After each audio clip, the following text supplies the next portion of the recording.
Crossing a sea without proper planning can quickly turn a dream into a nightmare. Imagine setting sail with insufficient crew with no sailing experience, led by an ill-equipped captain. I'm feeling like a sailor without having ever sailed. If we make it, we don't make it, bad luck.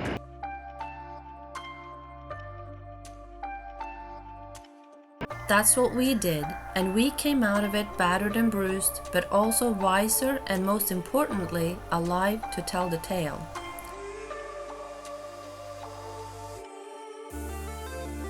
You're about to see what can happen when you decide to lean more on courage than skill as we embark on a journey that took us 34 days at sea to complete. It didn't take long before the lack of preparation became painfully clear. It's no good now, right? No, not really. As the initial excitement of the voyage was quickly replaced by a growing sense of dread and anxiety. As the journey progressed, it became evident that navigation tools were either missing or misunderstood. Each day brought new threats, from unpredictable weather to mechanical failures. That's the bilge alarm. Taking on water. And the crew's inexperience only exacerbated the situation due to lack of necessary skills and knowledge to handle the unpredictable ocean. Emotionally, the crew was on a roller coaster of worry, frustration, and despair. This scenario underscores the critical importance of thorough planning and training. What's the plan now for the dinghy? What are you doing? We don't even know. So the plan is to hope for the best. That's what it's come to right now. This video is not about casting blame, for we are all responsible for our own doings. Neither is it meant to ridicule or belittle. It's about what can happen when you are willing to take chances based on courage rather than skill. Is the risk worth the reward? You tell me.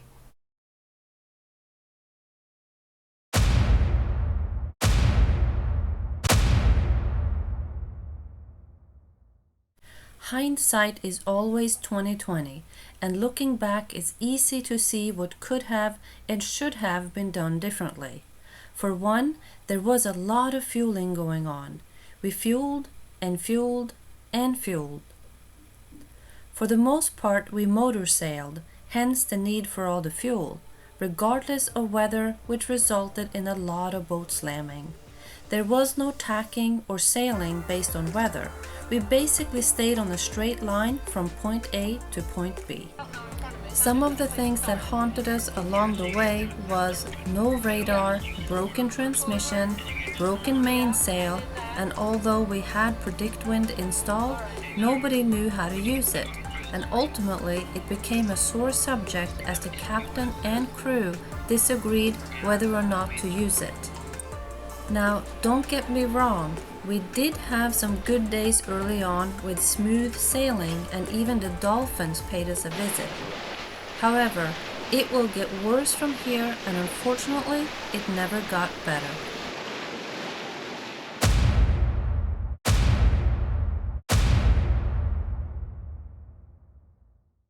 We are now well into our journey, and the seasickness has given way to sea legs. However, the constant rolling of the ship and banging noises are taking their toll and are starting to affect our mood. This squeaking noise is driving us crazy. And we've been trying to get rid of it since the day we left by spraying oil. We kind of gave up, and now the captain is going to give it another try. Now we're on the leg from the long leg from Bermuda to the Azores, and yeah, it's been, I guess a quick recap, pretty miserable. We don't have any wind. It's just been in our face the entire time, so we've been running with the motor quite a bit, and when you have the motor on, you don't have the sails to kind of balance the boat, so we're rocking back and forth. Monica's joking that she's covered in bruises from being flung against the wall or a table or a counter. And that's, yeah, I think we're all kind of feeling that. That's my recap. It didn't help that we slept in the V-berth, the worst place to be in a boat on the ocean. At times we were literally airborne from our mattress, and now most of the hatches and windows were leaking, making all our belongings and bed wet. To make matters worse, we lost all power, a crisis that easily could have been avoided had we had a battery monitor on board.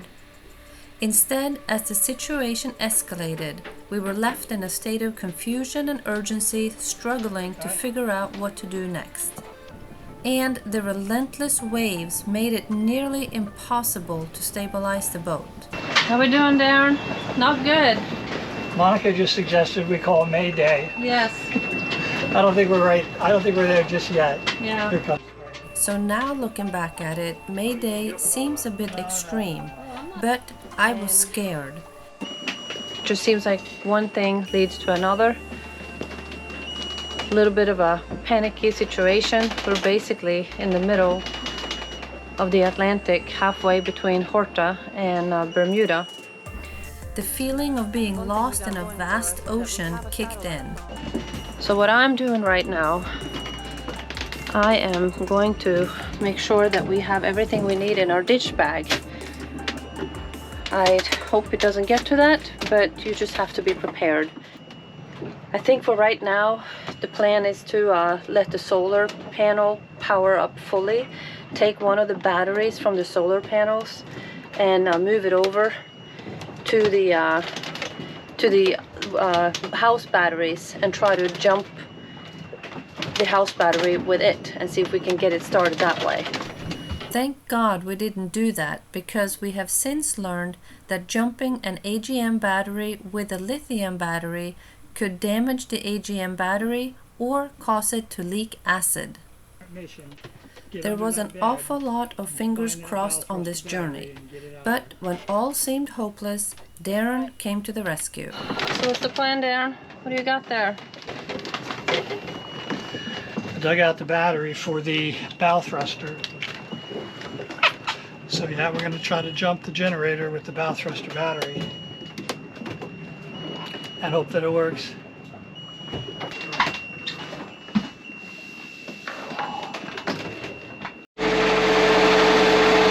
Oh my God!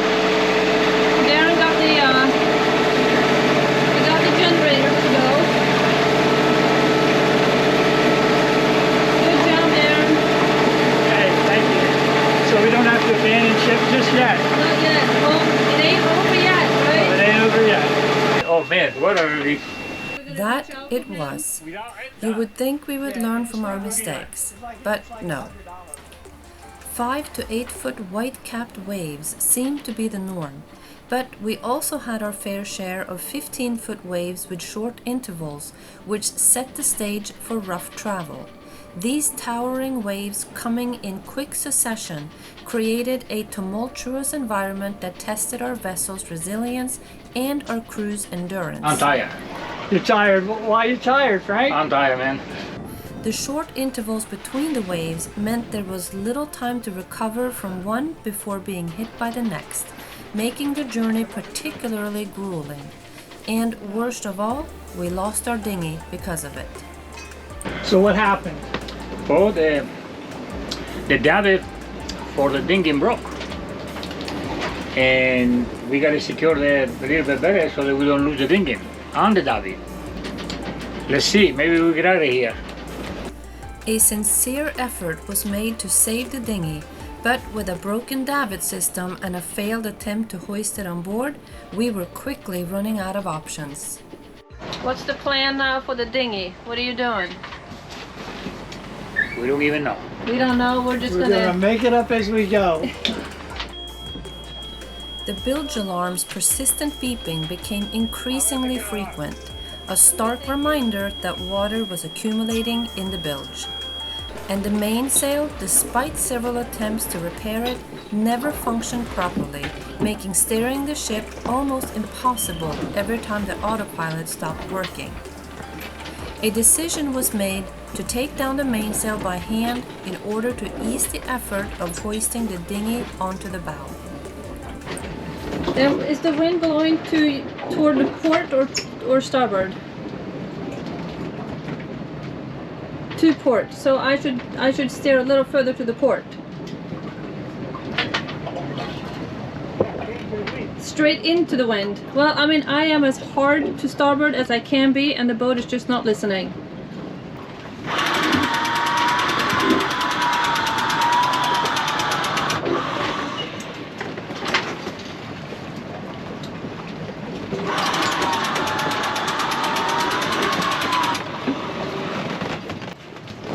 Oh, God. Come on, baby.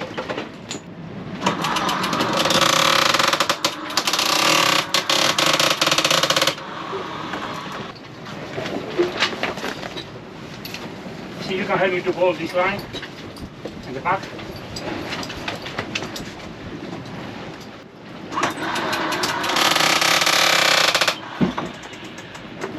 Is it just too heavy for the winch? It's possible. Frank, we're making bad worse, you know what I mean? Just cut the dinghy loose. How do you feel? Tired. A little disappointed we lost the dinghy, but it's a good decision to cut it loose.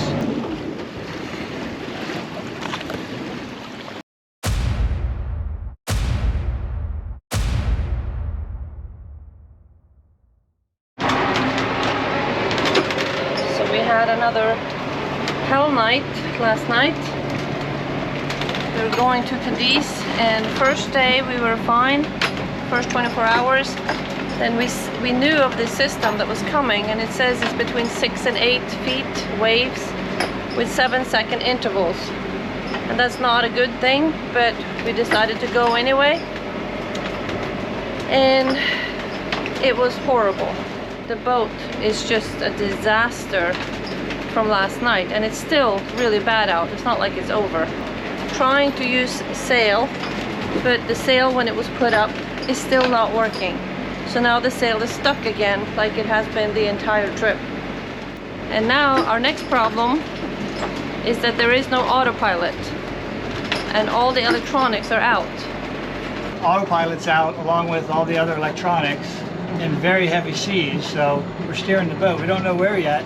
Maybe to Spain if we get the electronics working, maybe back to the Azores. So it appears that the chart plotter has been fixed. I went downstairs and I found what I believe was the NEMA 2000, and I basically just loosened all the wires on that connection and reconnected them. Now the chart plotter is working again. What is very, very critical is our autopilot, because if the autopilot goes out, we have to hand steer, and we have a broken mainsail. So the broken mainsail wants the wind in the sail wants us to move in one direction, and then we're trying to force the wheel over in another direction, and it's incredibly difficult. It's like a real workout. Yeah, so we're back on track now, heading to Spain. So we'll just hope there's no more drama. I am feeling really bad. We were now one man down.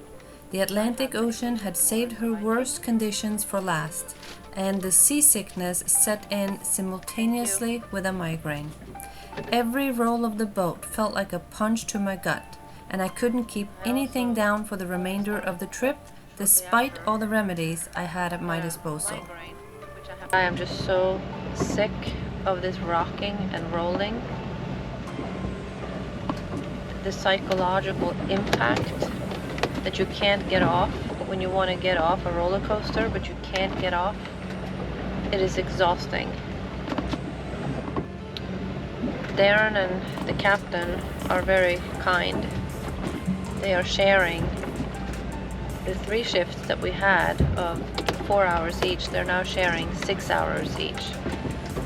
And I'm just hoping that I will feel okay to do a little bit of my responsibilities before we get there.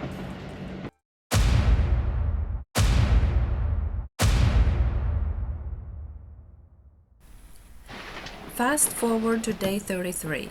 We had learned along the way that neither the boat nor the captain had been ready for the challenges we faced. Our captain, though well-intentioned, lacked the necessary experience, and combined with a crew that had never sailed before, we encountered numerous setbacks and close calls. The boat kept falling apart and stopped altogether 200 nautical miles off the coast of Portugal. At this point, we had no engine, no generator, no navigation lights, and the boat was leaking like a sieve. As the engine sputtered and died for the last time, we were shocked when the captain threw his hands up in the air and said, "I give up." He had earlier that day injured himself and didn't think he would be able to go on. He therefore contacted the Portuguese Maritime Authority, who coordinated our rescue, asking to be towed to shore. But since nobody was dying and the boat wasn't sinking, we were instructed to get closer to shore before a rescue would be initiated. The injured captain stayed below all night, leaving an untrained crew of 2 to sail the boat with no lights and a broken mainsail. So, for the next 180 miles, we inched our way closer to Portugal, dodging hundreds of cargo ships as we crossed one of the busiest shipping lanes in the world, the Strait of Gibraltar. Thanks to the Maritime Authority, they kept hourly contact with us until we eventually got rescued some 20 miles offshore.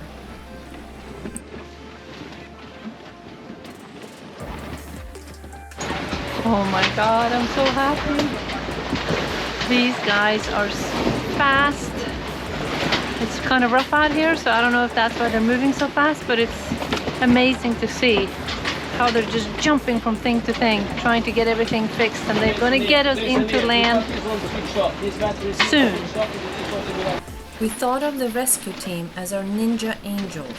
They proved that time is of the essence, as they took immediate control of the ship while at the same time troubleshooting and coordinating the rescue with lightning speed.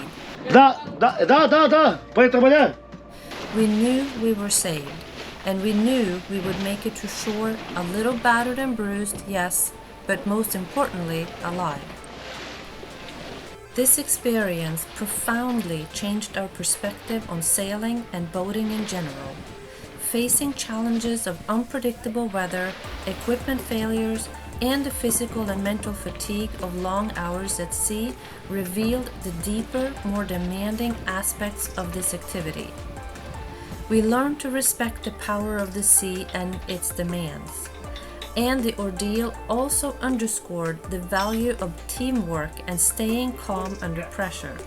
Despite the chaos, our collective effort proved time and again that through determination, we turned dire situations into manageable ones. Now we approach every boating trip with a heightened sense of awareness and a deeper appreciation for the skills and resilience required to navigate the waters safely. We're going to land! I am so excited!